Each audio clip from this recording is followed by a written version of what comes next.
शिक्षा विभाग की जो भी आने वाली भर्तियां हैं, जो विद्यार्थी हैं, आप तो यहाँ संस्थान में मार्गदर्शन प्रदान करते हैं, तो आप सब लोग इस वीडियो को देखोगे, तो इस वीडियो को एक बार शेयर करोगे और उसके बाद आपको मार्गदर्शन के लिए ही इस इंटरव्यू करने का मेरा उद्देश्य है। तो जो भी भर्तियाँ आएगी, हाँ, 3rd ग्रेड की है, 2nd ग्रेड की है, 1st ग्रेड की है, बहुत से बच्चे होते हैं, उनको मार्गदर्शन के लिए आपकी इच्छा से अब आगामी 1 साल का शेड्यूल जारी कर दिया है, अधीनस्थ बोर्ड ने कर दिया है, आरपीसी ने भी किया है। हमारे जैसे शिक्षा विभाग के दृष्टिकोण देखा जाए तो अगले 1 साल में फर्स्ट ग्रेड भर्ती आ गई है, हालांकि इनके पद थोड़े कम हैं, तो हम सरकार से भी गुजारिश करते हैं कि इन पदों को बढ़ाएं। नमस्कार, मैं भगवान राम धोरीमीना, आप सब लोग देख रहे हैं मेरे यूट्यूब चैनल और फेसबुक पेज। वीडियो को पूरा देखा, चैनल को सब्सक्राइब करें, पेज को फॉलो करें, वीडियो दोस्तों के लिए शेयर करें। आप देख रहे हैं आपकी स्क्रीन पर बाड़मेर जिले के हिंदी विषय के टॉप 3 में अगर किसी का नाम लिया जाए तो उस नाम में एक नाम है आपका, और आप इस राजस्थान के शिक्षा विभाग की जितनी भी भर्तियां आई, आपके हज़ारों विद्यार्थी या हज़ारों शिष्य आपके जो इस राजस्थान भर में सेवाएं दे रहे हैं, और आप राजस्थान भर में हिंदी जगत के नाम से या हिंदी जगत के शिक्षा के क्षेत्र में आपका नाम अनोखा है या प्रसिद्ध है, जिसके लिए आप पूरे राजस्थान भर में, आप पूरे बाड़मेर ज़िले में आपके संस्थान हैं जो हिंदी जगत के लिए प्रसिद्ध है। मेरे साथ में है बाड़मेर ज़िले के भास्कर क्लासेस बाड़मेर के मार्गदर्शक, मेरे साथ में श्री रामाराम जी चौधरी साहब। पहले तो साहब आपका बहुत बहुत स्वागत है हमारे चैनल पर। शुक्रिया आपका यहाँ पधारने के लिए। पूरे राजस्थान की जितने भी प्रतिभा है, आपके जितने भी शिष्य रहे, विद्यार्थी रहे, उन सब की ओर से आपने बहुत सारे लोगों को सरकारी नौकरी दिलवाई, उन सब की ओर से आपका बहुत बहुत धन्यवाद। पहले तो आपका आभार बहुत बहुत। ये तो आपका स्नेह और प्रेम है, बाकी सबकी मेहनत थी, मेरा तो मार्गदर्शन था जी। तो स्टूडेंट्स की मेहनत है, और यहाँ के लोगों विशेष रूप से बाड़मेर की मिट्टी से जो पले बढ़े हैं, उनका जुनून, उनका समर्पण, उनका विषय के प्रति उनकी लगन देखता हूँ तो उनको, मुझे लगता है कि इनको सही थोड़ी दिशा और दशा मिल गई तो ये पूरे भारत में अपना परचम लहरा सकते हैं, और यही हुआ है। इसलिए आज बाड़मेर का हिंदी विषय में हम लोगों का एक स्लोगन चल रहा है कि बाड़मेर हुआ हिंदी में, और अब आपको हर गांव में अपने इंस्टीट्यूट से निकला हुआ स्टूडेंट मिलेगा जो 2nd ग्रेड, 1st ग्रेड या कॉलेज में आपको मिलेगा। ये हिंदी, पहले ऐसे लोग बहुत कम लोग जुड़ते थे हिंदी से, ये हिंदी का आपने ये शुरू क्यों, हिंदी के कैसे क्यों? ये दरअसल क्या है, आप अगर 2000 के आसपास, तो 2000 से पहले की जो भर्तियां होती थी उसमें सामान्य, जैसे हिंदी को, SST को, संस्कृत, इनको सामान्य विषय माना जाता था, तो इनके लिए कोई 2nd ग्रेड की ऐसी भर्ती आती नहीं थी। 2nd ग्रेड की भर्तियाँ हुआ करती थी अंग्रेजी, साइंस इनकी, और वो मेरिट बेस्ड होती थी। मैं स्वयं जैसे कि 2006 वाली भर्ती में तृतीय श्रेणी अध्यापक लगा, तो मेरे को 2nd ग्रेड बनना था, तो 2nd ग्रेड मेरे जैसे हिंदी सब्जेक्ट था, तो हिंदी की भर्ती नहीं आती थी, तो मैंने अंग्रेजी से एडिशनल 1 साल BA करने का प्रयास किया हूँ, तो मैं लग गया। 2000 जनवरी 8 मेरी पोस्टिंग होगी, क्योंकि उस समय कोई सब्जेक्ट की जैसे कि हिंदी की भर्ती आती नहीं थी। फिर पहली बार 2008 में भर्ती आई है एक 2nd ग्रेड की, हमने वो तैयार की, सीधी भर्ती पहली बार आती है। और हुआ ये कि मैं अंग्रेजी से एडिशनल कर रहा था, मैंने वो 1 साल फर्स्ट ईयर करके छोड़ दिया अंग्रेजी, और इसमें संभावना तलाशी। फिर मेरा 2nd ग्रेड जैसे चयन हो गया, तो पहली भर्ती में जैसे हमारा चयन हो गया, अब मुझे लगा कि इतने सालों का जो ये सूखा है, अब इसको सुकाल में बदला जाए। तो फिर मैंने अगली भर्ती स्वयं के लिए तैयारी की, फिर 1st ग्रेड की भर्ती आ गई, मैं पहली भर्ती में जैसे 1st ग्रेड बन गया। उसके बाद हम लोगों ने, अब जैसे साइंस से हैं या मैथ्स से हैं या अंग्रेजी से हैं, वो तो अपने बाड़मेर में भी है, हालांकि कम थे। उधर शेखावाटी में अगर आप गंगानगर साइड देखो तो वहाँ बहुत ज़्यादा थे। हमारे यहाँ से 2nd ग्रेड, 1st ग्रेड लोग बनते ही कम थे, बाहर से आते थे। अब अगर आप देखो तो उनके BSc BM सब्जेक्ट, तो हमारे यहाँ BM सब्जेक्ट अंग्रेजी है ही नहीं किसी की। अब आपके यहाँ 2nd ग्रेड बनेंगे कैसे? तो हम लोगों ने देखा जो हमारे हाथ में है, तो हाथ में क्या, हिंदी और SST है। मेरा सब्जेक्ट है हिंदी, इसलिए मैं लोगों के मार्गदर्शन लिए मेरे इसमें पूरा लग गया ही, और उसका परिणाम आपके सामने ही हो। ये मोस्टली तो यही, भाई हमारे यहाँ के लोगों के BA में साइंस और अंग्रेजी कम है। अब सब्जेक्ट क्या है, सब्जेक्ट BA तक तो आपको पता ही नहीं था, भाई आपको करना क्या है, बस एक ही होता टारगेट किया, आप 12वीं कर ली, BA कर लो, B.Ed कर लो, टीचर बन जाओ। आपको पता नहीं अब आगे आप 2nd ग्रेड बनोगे, 1st ग्रेड बनोगे, इसके लिए आपको सब्जेक्ट चाहिए। जैसे ही आपको पता चलता है कि सब्जेक्ट उस समय आपके पास सब्जेक्ट है ही नहीं, तब ये सब्जेक्ट हिंदी ये बिना कहे भी लोग ले लेते थे। इसी को हमने आपदा को अवसर में बना लिया और इसके पीछे लग गए और प्रतिभा यहाँ थी। अगर यही चीज़ अगर कोई साइंस में या फिर अंग्रेजी में या दूसरे सब्जेक्ट करें ना, इतना कर सकते थे।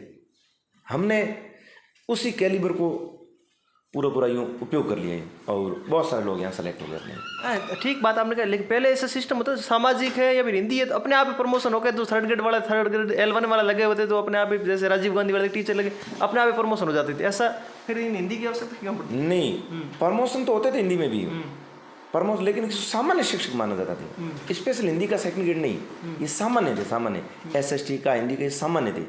सब्जेक्ट की जो भर्ती पहली बार 2008 में आई थी हिंदी की। अंग्रेजी के पहले होते थे सेकंड ग्रेड, साइंस के भी होते थे, अपने हिंदी के होते नहीं थे। नहीं, अपने इधर तो ठीक है कि हिंदी वगैरह सब्जेक्ट लोगों को जानकारी थी, फिर चल जाती थी, लेकिन ले लेते सब्जेक्ट हिंदी यूँ ही ले लेते। जैसे हम लोगों ने BM लिया ना हिंदी, तो हमें ये नहीं पता था कि भाई आप आगे हिंदी से फर्स्ट ग्रेड बनोगे, यूँ नहीं। बस सब्जेक्ट 3 लेने हैं, आर्ट्स के लेने हैं, तो 3 में कोई भी हिस्ट्री, फिलोसफी, हिंदी इस हिसाब से ले लिया यूँ। मेरे हालांकि थोड़ा दूसरा कारण था कि RS में यूँ आगे हिंदी थोड़ी ठीक चलती, तो हमने भले उस हिसाब से लिया हो। बाकी अधिकांश लोग इसीलिए ले लेते, सब्जेक्ट लेने हैं आपको, आर्ट्स को 3 ले लेते। अब आपके पास सब्जेक्ट तो यही है, अब आपको आगे फर्स्ट ग्रेड बनना है, तो सब्जेक्ट आपके पास में जैसे साइंस का और अंग्रेजी का तो है नहीं। अब इसी को आप कितना इस्तेमाल करते हो, जो कि पूरे राजस्थान में। अब आपको राजस्थान के लोगों को पछाड़ना है तो इसमें आपको एक्स्ट्रा करना पड़ेगा, और हम लोगों ने यही किया है। आज भी ऐसा ही होता है कि हिंदी सरकारी स्कूलों में ये हिंदी और हिस्ट्री और पॉलिटिकल तो अपने आप ही लेते हैं बच्चों, इनको बच्चों को मार्गदर्शन की जरूरत ही नहीं है। नहीं, अब तो हिंदी सब्जेक्ट लेने के पीछे मार्गदर्शन भी, अब तो हम खुद सजेस्ट करते हैं। कारण है इसका ये, टीचिंग में सर्वाधिक स्कोप हमारे सब्जेक्ट में। कारण कि हिस्ट्री है या फिर ज्योग्राफी है या पॉलिटिकल है, माना कि 12वीं स्कूल है तो, और हिंदी भी है, तो हिंदी के 2 पोस्ट होगी, एक अनिवार्य का होगा, एक साहित्य का होगा। ज्योग्राफी है, हिस्ट्री है, पॉलिटिकल, उनका एक होगा। तो हमारे सब्जेक्ट में 2 चांसेस। अब हाल ही में भर्ती आई एक, अब फर्स्ट ग्रेड भर्ती चल रही है, उसमें सर्वाधिक पद हिंदी के। अब तो हम हिंदी सजेस्ट करते हैं, कारण हिंदी रोजगार का एक बेहतरीन विकल्प अब तो है। पहले समझदारी नहीं, हम लोगों की जो जानकारी नहीं थी, अब ऐसा नहीं है। अब तो जैसे कि आप पूरे बाड़मेर घूम लोगे तो आपको हर दूसरी तीसरी स्कूल में कला संकाय में आपको साहित्य मिलेगा। साथ ही हम लोगों ने प्रचार किया है। फिर हमारे पढ़ाई हुए इतने स्टूडेंट इतने गांव में गए, उन लोगों ने आगे सजेशन दिया है। अब अलग मामला, अब तो ये हिंदी कम तर नहीं है, अब तो बेहतर है बाकी सी। नहीं, हिंदी तो अब तो सब जगह साहित्य, सब जगह साहित्य है, अनिवार्य भी है। तो एक स्कूल में 2 पोस्ट आती है, 2 पोस्ट आने का मतलब है कि बाकी की 1 पोस्ट आएगी, इसकी 2 आएगी, तो अवसर तो सीधे डबल हो गए ना। तो ये अब तो फायदा है इसका। अब तो नहीं लेने वाला घाटे में रहता ही। पहले मैं इस बात को थोड़ा आगे लेते हुए, शिक्षा विभाग की जो भी आने वाली भर्तियां हैं, जो विद्यार्थी हैं, आप तो यहाँ संस्थान में मार्गदर्शन प्रदान करते हैं, तो आप सब लोग इस वीडियो को देखोगे तो इस वीडियो को एक बार शेयर करोगे, और उसके बाद आपको मार्गदर्शन के लिए ही इस इंटरव्यू करने का मेरा उद्देश्य है। तो जो भी भर्तियाँ आएगी, थर्ड ग्रेड की है, सेकंड ग्रेड की है, फर्स्ट ग्रेड की है, बहुत से बच्चे होते हैं, उनको मार्गदर्शन के लिए आपकी इच्छा से अब आगामी 1 साल का शेड्यूल जारी कर दिया है, अधीनस्थ बोर्ड ने कर दिया है, RPC ने भी किया है। हमारे जैसे शिक्षा विभाग के दृष्टिकोण देखा जाए तो अगले 1 साल में फर्स्ट ग्रेड की भर्ती आ गई है, हालांकि इनके पद थोड़े कम हैं, तो हम सरकार से भी गुजारिश करते हैं कि इन पदों को बढ़ाएं।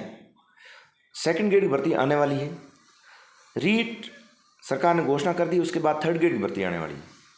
अब जैसे कि आपको तैयारी करनी है, स्टूडेंट कन्फ्यूज रहता है कि मैं सेकंड ग्रेड करूं, फर्स्ट ग्रेड करूं, थर्ड ग्रेड करूं, किसकी तैयारी करूं, कितने साल तक तैयारी करूं, कितने महीने इसको टाइम दूं, कब तक करूं, स्टूडेंट बड़ा दुविधा में रहता है। तो मेरी स्टूडेंट से ये सलाह है कि जैसे कि हिंदी विषय है, इसमें तो आपकी third grade, second grade, first grade में बहुत सारी आपकी चीज़ें कॉमन रहेगी, इसमें तो आपको ज़्यादा दुविधा में पड़ना ही नहीं है। आप सेकंड ग्रेड तैयारी करते हो तो आपकी थर्ड ग्रेड पूरी काम आ जाएगी। आप फर्स्ट ग्रेड तैयारी करते हो तो सेकंड ग्रेड आपका लगभग 80% आपकी कवर हो जाता है। अब बाकी में जो तैयारी कर रहा है, जैसे कि SST से तैयारी कर रहा है, तो SST का तैयारी करने वाला स्टूडेंट SST सेकंड ग्रेड से तैयारी करेगा तो थर्ड ग्रेड पूरा उनका कवर हो जाएगा, कोई दिक्कत नहीं, उनको कन्फ्यूज होने की ज़रूरत नहीं है। आप सेकंड ग्रेड तैयारी कीजिए और आपका थर्ड ग्रेड जो SST के पद आएंगे वो स्वतः कवर हो जाएंगे। 1 या 1.5 महीने पहले जिस जो मुख्य परीक्षा आपकी आई है, जैसे 3rd ग्रेड की है, 2nd ग्रेड की, पूरा ध्यान उस पर कंसस्ट कर दीजिए। अब आप 1st ग्रेड की तैयारी कर रहे हो, आपका सब्जेक्ट हिस्ट्री है, आपका पॉलिटिकल है, आप ज्योग्राफी है, तो आपको पद को देखकर विचलित नहीं होना है। अगर आप अडिग रहते हो, पद भले कम है तो भी आप हो जाएगा, नहीं तो 54,000 भी भर्ती आई थी इससे पहले 3rd ग्रेड की, तो आपको पता होगा सब उसमें भी नहीं लगे, और 54 पद आते हैं उसमें भी लग जाते हैं। अब कम भर्ती आती है तब स्टूडेंट का पूरा उसका तापमान मापा जाता है। अब आप अपने पर नियंत्रण कितना रख पाते हो। अगर आपने सब्जेक्ट की बढ़िया तैयारी कर ली तो आपका सब्जेक्ट 1st ग्रेड भी हो जाएगा और आपका 2nd ग्रेड 3rd ग्रेड तक हो जाएगा। ऐसे बहुत से विद्यार्थी होते हैं, अपने तो 500 पद है, थारो क्यों हुए, गाँव वाले लोग इसे भी कहते हैं, लेकिन हाँ, ऐसे तो ऐसा है, एक तो जो भी नकारात्मक बात करता है ना, उस आदमी से तो आप दूर ही रहोगे। प्रतियोगी परीक्षार्थी को सकारात्मक व्यक्ति के टच में रहना चाहिए। जो व्यक्ति नकारात्मक बातें करता है ना, वो आपकी एनर्जी पूरी खत्म कर देगा। ऐसे आदमी को तो, ऐसे स्टूडेंट से, ऐसे तो आप उसके पास बैठो ही मत। कोई भी आदमी की भर्तियाँ आएगी नहीं, चयन कम कैसे होगा, या फिर पेपर ये वो बट हो जाते हैं, ये सब नकारात्मक बातें हैं। आज तक जिसने ईमानदारी से तैयारी की है, एक आदमी पीछे नहीं रहा है। ईमानदारी से जिसने तैयारी की, समर्पण भाव से, एक भी ऐसा नहीं जिनका तैयारी की उसका सिलेक्शन हो। एकमात्र ऐसा ये हमारा पेशा है जिसमें 100% सफलता गारंटी है। बाकी आप दूसरा व्यवसाय कर लीजिए, कोई गारंटी नहीं है। इसमें आपने तैयारी की तो आपको 100% चयन होगा। तो सकारात्मक आप रहोगे तो आपकी डबल एनर्जी काम करेगी। आपको केवल अपने सिलेबस के अकॉर्डिंग उसी पर ध्यान देना कि मुझे एक पद चाहिए और मेरा इसमें हो जाएगा। अब नहीं होने वाली बातें, ये सिलेक्शन होता ही नहीं, तो ये परिणाम आने के बाद की बात, ये आप पहले सोचनी नहीं होती। इतना तो स्टूडेंट को अपने आप पर भरोसा रखना ही होगा, ही तो ही आगे बढ़ पाएगा वो। आजकल लोग ऐसे भी कह रहे हैं कि नहीं नौकरी है नहीं, बिजनेस आगे चलता है, लोग ऐसे भी कह रहे हैं। अब बिजनेस वाली बात तो सही है। अब आपने 12th किया है, ग्रेजुएशन किया है, आपने 2 साल बीएड किया है, आप ये 2 साल तैयारी करते हो, 20 साल तक आपने एक नौकरी के लिए खपा दिए। अब आप 20 साल की मेहनत छोड़कर सीधा आप नए बिजनेस जाओगे, क्या गारंटी आप सफल हो जाओगे? क्यों नहीं आपने जो 20 साल इधर खपाए ना, 2 साल और दे दीजिए। अब रही बात बिजनेस की, तो बिजनेस करते भी हैं और करना भी चाहिए, लेकिन अधिकांश जो अपने पास बिजनेस करने के उदाहरण है, वो इधर पूरे हाथ पांव मारने के बाद बिजनेस की ओर जाते हैं और सफल भी होते, नहीं होते ऐसा नहीं है ना, सफल होते भी और करना भी चाहिए। लेकिन हम लोगों की राय यही है कि प्रथम दृष्टया अगर आपने कोई डिप्लोमा किया है, डिग्री की है, तो आप अपना भाग्य इधर सरकारी नौकरी आजमाइए। सिक्योरिटी भी है, सेवा का अवसर है, आप इस सरकारी सेवा में रहकर बहुत सारे लोगों का कल्याण कर सकते हो। आप जिस फील्ड में जाओगे वहाँ आप लोगों को भला कर सकते हो। केवल अपना जो भी नहीं है, माना कि आप आरएस बन गए तो आपके पास में एक पंचायत समिति होगी, आप एसडीओ बनोगे तो आप कितने लोगों को भला कर पाओगे? तो आप बजाय उसके दुकान लगा बैठ के, चलो ठीक है वो भी अच्छा है, लेकिन इसमें सेवा के अवसर भी तो ज़्यादा है। आप लोगों को कितना भला कर सकते हो, आपको इसमें एक सर्टिफिकेशन मिलेगा। नौकरी केवल जो भी नहीं है, साथ साथ एक सेवा है। लोग ऐसे भी कह रहे, बहुत सारे लोग कोचिंग में जाते हैं, राजस्थान में 100 में 17 लोगों की तो नौकरी मिलती है, सब लोगों को नौकरी मिले भी तो कहाँ? अब ये बात भी आपकी सही है, सब लोगों को नौकरी नहीं मिलेगी, तो ऐसा भी तो कोई क्षेत्र नहीं है जहाँ सभी लोगों को अवसर मिले। अवसर तो आपको तलाशने होंगे, अवसर तो आपको तलाशने होंगे। राजनीति में रहिए, आप सरपंच से लेकर अपने ठेठ अंतिम पद तक चले जाइए, यहाँ पर भी भीड़ कौन सी कम है, लेकिन उनमें से भी लोग, आप अच्छा आदमी उसका चुनाव कर लेंगे। प्राइवेट सेक्टर में जाइए, आप माना कि आपने आईआईटी कर लिया है, आप 50 जने बैठोगे, कंपनी में एक चाहिए, टॉप उसमें ले लेंगे। एलन मस्क बनना है तो आपको अपना ब्रेन को टॉप करना होगा, क्योंकि जब आप टॉप नहीं एवरेज हो तो एवरेज की तो ज़रूरत कहीं नहीं। फिर आपका स्थान रहेगा कि भारत निर्माण में, कंस्ट्रक्शन में आप भले चले जाइए। आपको अगर यूँ ऐसा लगता है कि मैं 4 लोगों को गाइड कर सकूं, मैं 10 लोगों को रोज़गार दे सकूं, मैं बाकी से हट कर हूँ, तो फिर आप इसका परिचय देना होगा। फिर ये नहीं सोच सकते कि भीड़ नहीं, आप भीड़ को चीर कर निकलोगे। 193 देश ओलंपिक में जाते हैं, धावक जाते हैं, उसमें से गोल्ड मेडल एक जीता है, तभी 193 प्रयास करते हैं, लेकिन टॉप वो जीत लेगा, तो ये टॉप तो आप रहना होगा ही। हाँ, मैं बात करूँ जो आपके जो विद्यार्थी है, आपके जो हमारे सबके यही समस्या रहती है जीवन में, अभी जो रीट आएगी उसमें कोर्स क्या रहेगा विशेष करके, फिर मैं उस कोर्स के अनुसार तब। रीट में 150 सवाल होते हैं और इसके हिंदी का बाकी तो सब कुछ जानते हैं। हाँ 5 पार्ट रहते हैं। उस 5 पार्ट में एक पार्ट हमारा हिंदी का रहता है। अनिवार्य नहीं है 2 लैंग्वेज लेनी होती है, प्रायः एक लैंग्वेज हिंदी ले लेते हैं। तो इसमें रीट में जैसे कि 30 नंबर की हिंदी रहती है, 18 से 20 सवाल व्याकरण के आते हैं, 10 से 12 सवाल विधियों के मेथड्स के आते हैं। तो इस व्याकरण में वही संधि, समास, उपसर्ग, प्रत्यय, लोकोक्ति, मुहावरे, शब्द शुद्धि, वाक्य शुद्धि, विकारी, अविकारी। थोड़ा रीट का कोर्स सरल है, इतना कठिन नहीं है, कारण आपके पेपर में गद्यांश आते हैं, उनमें से ही आपको सवाल करने होते हैं। तो इतना हार्ड नहीं है रीट का, आप सामान्य तैयार कर लेते हो आपकी रीट हो जाती है। रीट में दिक्कत तो आती है, विलोम शब्द नहीं याद होते, या फिर शुद्ध अशुद्ध निकालने में वो याद नहीं होती, या फिर मुहावरे याद नहीं। बाकी तो फिर भी ठीक है, संधि वाला समास वाला फिर भी चैट हो जाता है। अब लोकोक्ति मुहावरे तो यूँ हैं, लोकोक्ति मुहावरों को कभी आप पढ़ते समय इसको रटने का प्रयास मत कीजिए, क्योंकि ये क्या है, लोकोक्तियाँ हैं।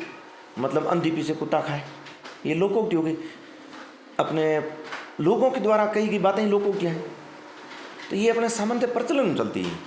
ये इसको अगर आप समझ लेते हो नहीं हो, क्योंकि परीक्षा के अंदर इसका जो उत्तर निकलेगा, जो लोगों की आई है वो उसका उत्तर होगा नहीं। इसका सीधा यही है कि अभी हमने जैसे कि मुहावरे की बात की, 9 2 11 होना, अंधी पीछे कुत्ता खाए लोकोक्ति है। तो मुहावरा 9 2 11 होना, इसका अर्थ ये कभी नहीं होगा 9 को 2 जोड़कर अभी 11 कर दीजिए, ये कभी होगा ही नहीं। इसका उत्तर जो निकलेगा वो इसे एकदम हटकर ही होगा ही। विलोम शब्द, पर्यायवाची, युग्म शब्द, इनको याद करना होता है। और ट्रिक्स नहीं, इसको तो आपको जैसे रट्टा मारना होता है। ये रटने पड़ेंगे आप, ये बहुत बार पढ़ने होंगे।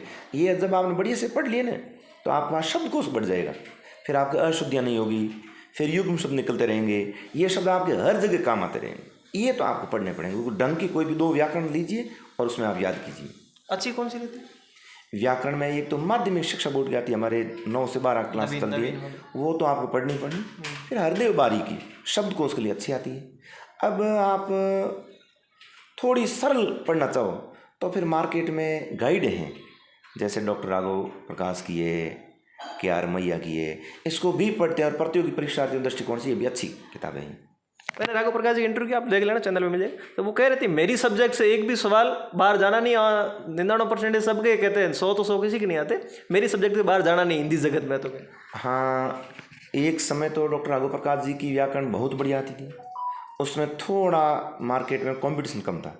अब और भी उनकी अच्छी है, नो डाउट उनकी व्याकरण बहुत अच्छी है, लेकिन 100% की तो अपन वैसे किसी उम्मीद ही नहीं रख सकते, क्योंकि 100% आपका करना भी तो नहीं होता है। फिर भी वर्तमान प्रतियोगी परीक्षाओं को देखते हुए आपको 2 व्याकरण पढ़नी होगी, एक व्याकरण से आपका काम नहीं होगा। जहाँ व्याकरण के वेटेज ज़्यादा है वहाँ आपको 2 व्याकरण पढ़नी होगी। फिर कंफ्यूज में डाल दोगे? नहीं, 2 व्याकरण पढ़ो आप, 2 व्याकरण अल्टरनेट 2 पढ़ लीजिए। यूँ गुरु कामत प्रसाद जी बहुत अच्छी व्याकरण है, डॉक्टर हरदेव बारी की बढ़िया व्याकरण है, राघव प्रकाश जी की बहुत अच्छी आती है, KR मैया की व्याकरण अच्छी है, मानस करके वो भी ठीक आती है। तो इसमें 2 व्याकरण आप पढ़ लीजिए, जिसमें एक राघव प्रकाश। इसमें भी यूँ है कि व्याकरण में हमारे 2 पार्ट हैं, जैसे एक है संधि, समास, उपसर्ग, प्रत्यय, लोकोक्ति, मुहावरे, शब्द शुद्धि, वाक्य शुद्धि। ये तो राघव प्रकाश अच्छे दे रखे हैं, बाकी अच्छे होंगे, मैं नहीं कह रहा नहीं है, लेकिन मेरे दृष्टिकोण से जो संज्ञा, सर्वनाम, समुच्चय बोधक, संबंध बोधक, क्रिया, विशेषण, इसे विकारी और अविकारी कहते हैं। ये थ्योरेटिकल पार्ट है, क्यों ये उनकी बजाय आपको थोड़ी दूसरी व्याकरण का सहारा लेना होगा, ताकि परीक्षा के बाद आपको ऐसा न लगे कि मेरी ये कमी रह गई, क्योंकि आपको जो भी करना परीक्षा से पूर्व करना पूरा। मैंने संधि पढ़ी, बहुत सारा आपने पढ़ाया होगा, आपको तो अनुभव है। संधि सर संधि पढ़ के रहते हैं, फिर वापस व्यंजन पढ़ते तो लगता है कि वो वापस के उल्टा ही हो गई, पूरे नेम काम ही नहीं करता। ऐसे बहुत सारी नहीं, ये तो खैर आपको लगता होगा, ये हमें नहीं लगता ऐसा ही हो। क्यों, हमारे लिए जो संधि है तो सबसे सरल टॉपिक है ये सब। इसमें नहीं नेम पढ़ते ना तो लगता है पहले पढ़ा था तो ठीक है, फिर बाद में देखते तो फिर लगता है हाँ ये तो क्या यार ऐसा नियम तो काम नहीं कर रहे हैं, तो बिना नियम में काम हो गई, संधि हो गई यहाँ तो। अब नियम एक सीमा तक काम करेंगे, फिर नियम छोड़ देंगे। आपको मूलतः शब्दों को तोड़ना और जोड़ना आना चाहिए। शब्द निर्माण, ये शब्द निर्माण में आते हैं, शब्द निर्माण कैसे हुआ है। अभी जैसे मैं यूँ पेपर टाइप करवा रहा था, एक शब्द आया जैसे उज्ज्वल, तो इसमें स्वर रहित 2 बार ज आ जाता है, तो शब्द का निर्माण किसे निर्माण, इसमें आप उद्दंज्वल भी कर सकते हो, उद्दंज्वल भी करें। शब्द निर्माण के शब्द को जोड़ने और तोड़ने की आपको जब आपको पता चल जाएगा ना, तो फिर आपको तो नियमों में उलझना नहीं है। और संधि सरल है, बहुत सरल है। स्टूडेंट अगर एक बार इसको ढंग से पढ़ लेता है तो पूरी व्याकरण इस पर टिकी हुई है। इससे आगे आपका समास निकल जाएगा, इसी पर आपके उपसर्ग निकल जाएंगे, इसी से आपके प्रत्यय निकल जाएंगे, यहीं से आपके अशुद्धियाँ निकल जाएगी। यहाँ आपको बहुत सारा आपको पर्यायवाची शब्द मिल जाएंगे, यहाँ आपको बहुत सारा आपको विलोम शब्द मिल जाएंगे। तो संधि सरल है, इसको कठिन तो मान नहीं सकते। इसमें थोड़ा सा आप सेल्फ पढ़ते हो या फिर मार्गदर्शन जैसे ले लेते हो, हम जैसे मार्गदर्शन कर लेते हैं, तो उसके बाद सरल हो जाती है। ये थोड़ा ये समझने वाला टॉपिक है, समझाने वाला टॉपिक है, ये थोड़ी है यूँ। ऐसा लगता है समास वगैरह पूरे इनके जब नेम पढ़ते हैं तब तो ठीक है, जब नियमों के बाद में जब नेम भले ही याद है, लेकिन जब किसी शब्द को बनाना हो उनके ये तो बिना नेम ही बन रहा है, या फिर नेम होता है तो नहीं बनता, ऐसा क्यों होता है? अब समास में अलग है। समास में आप अगर नियमानुसार चलोगे तो अपवाद ज़्यादा ही पूरी व्याकरण में, हमारी पूरी व्याकरण में अपवाद रहेंगे यूँ।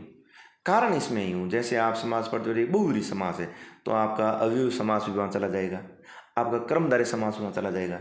अब आप अव्ययी समास करोगे या फिर कर्मधारय समास करोगे या बहुव्रीहि समास करोगे, तो इसमें प्रधानता देनी होती है। फिर उसका विग्रह आता है, फिर उसका भाव आता है, फिर उसका वाक्य में शब्द आया है या फिर स्वतंत्र शब्द आया है, ये आपको जानकारी जरूरी है। कि पीताम्बर शब्द है, ये वाक्य प्रयोग हो गया तो ये पीलाम्बर है, यानी वस्त्र की विशेषता बताइए, तो आपका कर्मधारय में चला जाएगा। और ये स्वतंत्र रूप से पीताम्बर आ गया तो ये भगवान श्री कृष्ण का पर्यायवाची है, तो इसको आप बहुव्रीहि में करना होगा। ये समझ आपकी, समझ होने के बाद आपको कोई दिक्कत नहीं है, यहाँ पर कोई कन्फ्यूजन नहीं है। आपको समझ अगर है, आपको पता है कि ये प्रयोग कैसे किया या फिर उसके विग्रह के अनुसार निकाल सकते हैं। एक शब्द में पीताम्बर में समास दो बन जाएंगे, बहुव्रीहि बनेगा। बहुव्रीहि एक शब्द में अगर एक पूछते हो पीताम्बर तो फिर आपके बहुव्रीहि समास। और उसमें ऊपर वाक्य प्रयोग है तो कर्मधारय समास। वाक्य प्रयोग है तो, क्योंकि वहाँ एक वस्त्र का रंग पीला बताया गया तो वाक्य प्रयोग हो गया, तब आप कर्मधारय चले जाएगा। और सही है, विकल्प में दोनों आएंगे। तो ये तो आप सवाल देखोगे ना, उसमें पूछा क्या है, होता स्टूडेंट क्या करता है, स्टूडेंट आंसर वो दे आता है कि मेरे को आ रहा था, आपको नहीं आ रहा है, उन्होंने क्या पूछा ये देना उत्तर। हम लोग क्या करते हैं कि ये तो मेरे को आ रहा था, मैंने सोचा, ये आपके सोचने से नहीं होगा। ये आंसर अगले ने क्या पूछा उनके अकॉर्डिंग आपको करना होगा, आपके अकॉर्डिंग। आप वहाँ स्वतंत्र नहीं हो, आप तो अथाह पढ़ के गए हो। वहाँ अगर 100 का है, 150 का है, 30 का है, अब 30 सवाल है, 100 सवाल है, 150 सवाल है, वो अगले के अकॉर्डिंग करने हैं। वो सब्जेक्ट जो पेपर बनाया है वो पेपर निर्माता के अकॉर्डिंग आपको चलना होगा, आपको अकॉर्डिंग नहीं। स्टूडेंट प्राय क्या करके आता है कि मेरे हिसाब से ये था, मैं जो यही हो है, मैं जो उत्तर निकली, तो आपके जानने से नहीं होगा। तो पूछा क्या है, फिर क्या कहता कि ये तो मैंने ध्यान नहीं दिया। ये तो स्टूडेंट की वहाँ थोड़ी गफलत हो जाती है, ऐसा करना नहीं चाहिए। बहुत सारे विद्यार्थी तो प्रश्न नहीं पढ़ते, सीधा ऑप्शन ही पढ़ते हैं, फिर हाँ, ऐसा उनको क्या है, उतावल ज़्यादा होती है वापस बाहर आने की, अच्छा, ताकि अगली भर्ती की तैयारियां कर सकेंगे। ऐसा हाँ, ऐसा करना नहीं चाहिए। वहाँ जो आपके पास समय होता है ना 3 घंटे, उसका आप पूरे यूटिलाइज कीजिए। आपने 1 साल, 1.5 साल, 2 साल आपने बढ़िया तैयारी कर ली। अब ये जो 3 घंटे हैं ये पूरा आपका सार है। आप 2 टाइम गाय को दूध निकालते हो, फिर आप 20 लीटर, 15 लीटर, 10 लीटर दूध होता है, और फिर उसको आप बिलोकर दही से फिर मक्खन निकालते हो। आपने 2 दिन मेहनत की, 1 दिन मेहनत की, 2 टाइम मेहनत की, दूध इकट्ठा किया, आपने उसको दही का रूप दिया, फिर बिलोना शुरू किया, मक्खन निकालने बारी आई और उस समय आप उसको छोड़ कर चले गए, तो ये तो मक्खन है। उसमें आपका सार तत्व निकालना होता है। उस 3 घंटे में आप उतावल किस बात की, अपना पूरा उसमें 100% झोंकिए, पूरा ध्यान कंसर्ट कीजिए। ये 3 घंटे आपकी लाइफ बनाने वाले हैं, तो वहाँ आप उतावल करनी नहीं है। एग्जाम हॉल में बैठे बैठे स्टूडेंट से डिसाइड कर लेते हैं कि नहीं हुआ तो क्या करेंगे। आपने ये कैसे सोच लिया अभी नहीं होगा तो क्या करें। आप ये क्यों सोच रहे हो, ये टाइम नहीं होगा और होगा का है नहीं। ये टाइम तो 3 घंटे आपने जो 1 साल पढ़ा है ना, उसको परफॉर्म करने का है। वहाँ आपको अपने ऊपर नियंत्रण रखना बहुत जरूरी है। यही प्रतियोगी परीक्षार्थी पढ़ते सभी है, आप भी पढ़ोगे, मैं पढ़ूंगा, अन्य पढ़ेंगे।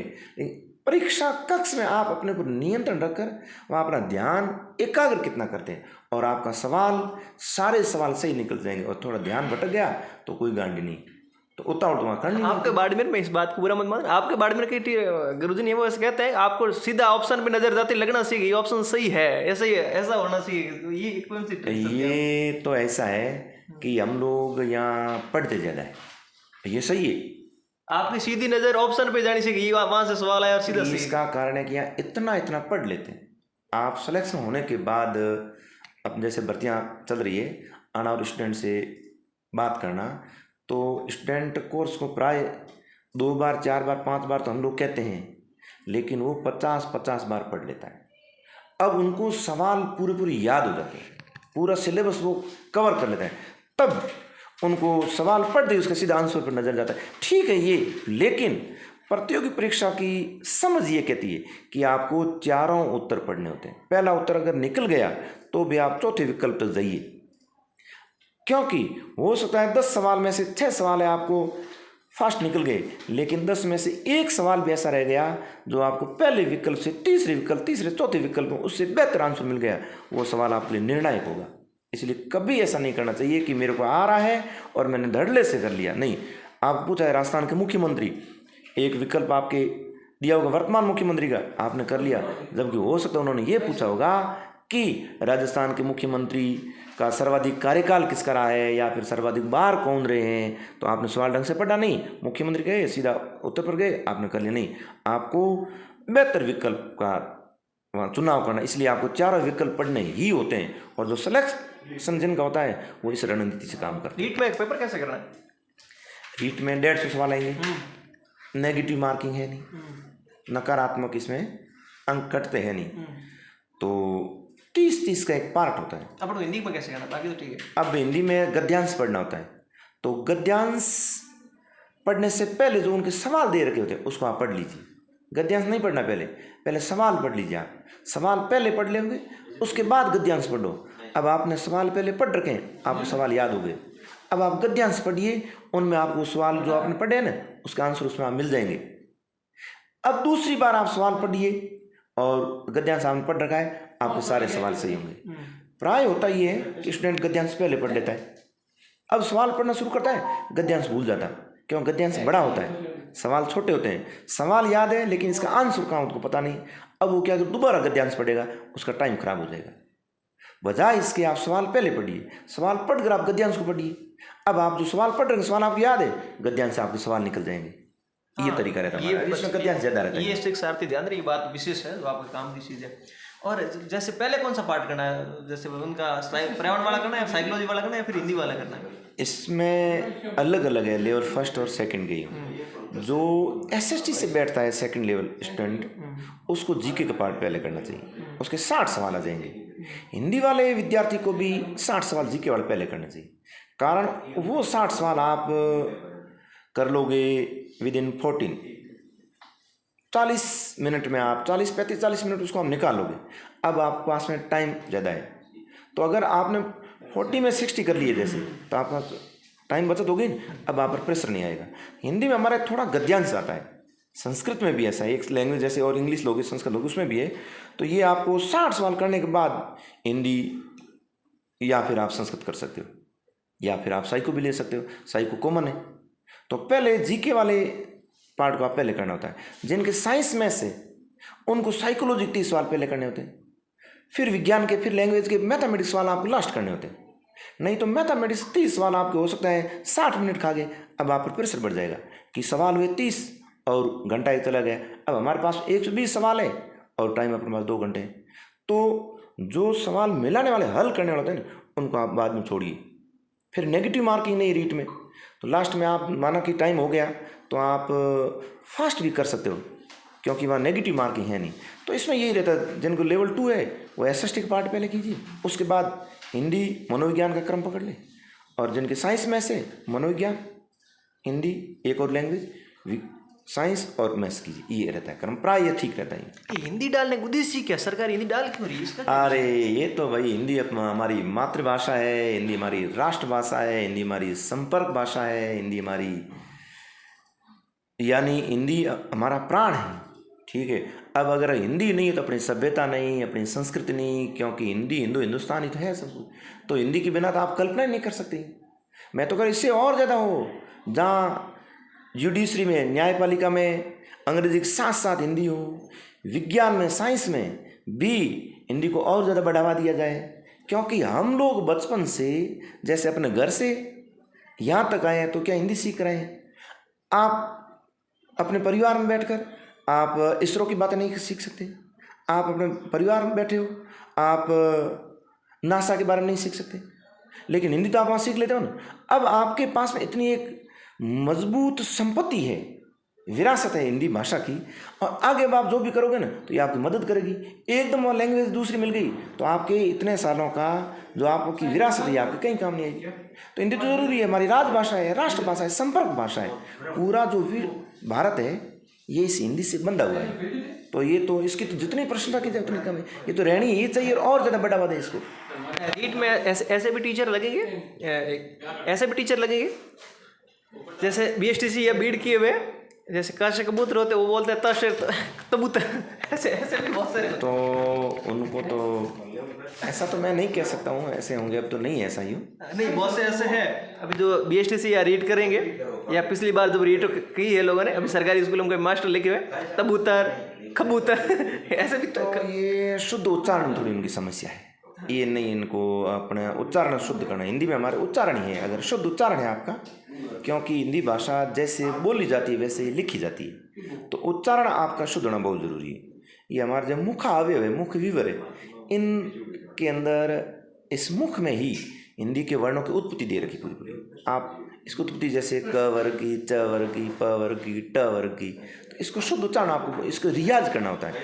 एक फिल्म में जैसे कोई गाना हम लोग सुनते हैं, उस गाने को हमारे सामने प्रस्तुत करते उससे पूर्व कितनी बार रियाज किया जाता है, कितनी उसकी तैयारी की जाती है। तो हिंदी के शब्दों के उच्चारण में भी आपको रियाज करना होता है। आप गलत उच्चारण करते हो तो फिर आप कितना लोगों को नुकसान करते हो। एक आदमी बोल दिया, 100 जनों सुने, आगे 100 में से कितने लोग फिर टीचर बनेंगे, आगे हजारों नुकसान हो जाएगा। इसका तो मैं समर्थक हुई नहीं, और मैं ये मानता हूँ कि टीचर्स काफ़ी हद तक शुद्ध उच्चारण करते हैं। हड़ा को क्या अभी? हाँ, ये तो आपने तो गलत बोला है, क्योंकि आपने इसको समझाने के लिए ऐसे इस रूप बोलते होंगे। तो ये क ख ग ग ng ऐसे बोलते हैं। इसमें जीवा का उपयोग किया ही नहीं जाता है, इसको आप तालुक स्पर्श नहीं कर सकते। जैसे एक शब्द है वांग में, तो वांग में आपने जीवा का इस्तेमाल किया ही नहीं, तो ये क ख ग ग ng ये यूँ है। इसमें आपने जो बोला वो अशुद्ध है, मैं ऐसा बोलता ही नहीं। ऐसा होता क्या? आपने जो बोला गलत बोला है। अगर यहाँ के लोग ना है, वो है ड़ शब्द तो है, क वर्ग में नहीं है, ट वर्ग में है। ड़ है, बाड़मेर में ड़ है, ड़ तो आ गया, ठीक है। ड पिए, ठीक है। जैसे कि लड़ाई तो ड़ है, पढ़ाई ढ है, ठीक है। डमरू ड है, लेकिन जो क वर्ग में नहीं, क वर्ग में ng है, क ख ग ng, ये वहाँ ड नहीं है। ड है जरूर, वर्णमाला में है, क वर्ग में नहीं है। अब क वर्ग में बोलते वो अशुद्ध बोलते हैं। ये नीचे वो बिंदी लगती है उसको क्या बोलते हैं? नुक्ता। उसका क्या मतलब? नहीं, वो ट वर्ग में आते हैं। ट वर्ग में एक ड है, एक ढ है, फिर ड ढ दो उत्क्षिप्त वर्ण है, जिन्हें ताड़न जात कहते हैं, जिन्हें द्विगुण कहते हैं, जिन्हें फेंका हुआ कहते हैं। जीवा आपके तालुक स्पर्श करके जोरदारियों चोट खा कर आती है वापस, उन्हें द्विगुण कहते हैं। वो ड ढ उनके नीचे नुक्ता लगता है, वो है, वो हमारे वर्णमाला में, लेकिन वो ट वर्ग में आते हैं। हाँ बोलिए। ड के नीचे एक लगता है, और उसको जो हड़ा बोल रहे हैं उसके साइड में लगता है। नहीं, उसके क वर्ग वाला ना, क वर्ग में लगेगा, वो आगे लगेगा, वो पंचम वर्ण है, वो नासिक की वर्ण है। हाँ, वो नीचे आगे लगेगा, वो पंचम वर्ण है। ड़ है ही नहीं, ड़ के नीचे लगेगा नुक्ता। तो हड़ा ड वाले के नीचे, हाँ, जो आप ड कह उसके नीचे लगेगा ये ड़। हिंदी में क्या इसका? ड़, ये ट वर्ग में है, ड़ है बस, ड़। और ड के नीचे, ढ के नीचे, ढ के नीचे भी लगेगा। इनकी विशेषता यही है, नुक्ता वाले वर्ण से कोई शब्द शुरू नहीं होता है, बस ये आर में कभी कहीं आएगा नहीं। जैसे कि आप पढ़ाई तो ढ के नीचे आ जाएगा, और आपके अपनी अपनी डपली, अपने अपने राग, तो डपली के नीचे नुक्ता नहीं आएगा। ये इनकी विशेषता, दोनों की पहचान यही है। ये दोनों अलग अलग है। पढ़ाई तो अब नुक्ता वाला ढ आएगा, नुक्ता मतलब वो नीचे जिसे आप बिंदी कहते हो, और डपली इसमें नुक्ता वाला नहीं आएगा। लड़ाई, बाढ़ मेर, झगड़ा, इसके नीचे आएगा आपके नुक्ता, और डमरू अब नहीं आएगा। ये दोनों अंतर है। ये ड और र में डिफरेंस है, ये सेम कैसे लिखा है? अंग्रेजी के वही शब्द है। अंग्रेजी और हिंदी में यही तो अंतर है। अंग्रेजी में जो भाषा जैसे बोली जाती है वैसे नहीं लिखी जाती है। अब अंग्रेजी में अवर को लिखते क्या है? हवर। नी, घुटना को अंग्रेजी में शुरू करते हो के से, लिखते हो नी, BUT हो जाएगा आपके बट। PUT आपको देगा पुट।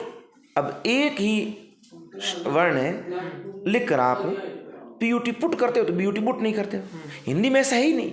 हिंदी में जिस शब्द को आप जैसे बोलोगे वैसे ही लिखोगे। ये हिंदी की सबसे मोटी पहचान यही है और सबसे बड़ी खूबसूरती यही है कि आप जैसे जिस शब्द को जैसे बोले जाते हो वैसे लिखे जाते हैं। वर्णों की हमारी यही मोटी पहचान है। इसीलिए हिंदी दुनिया की सबसे, हिंदी की लिपि जो देवनागरी है वैज्ञानिक लिपि है। इसका कारण ये है कि इसमें दो शब्द जैसे बोला जाता है वैसे लिखा जाता है। रोमन में ऐसा है नहीं। ये हमारी विशेषता है।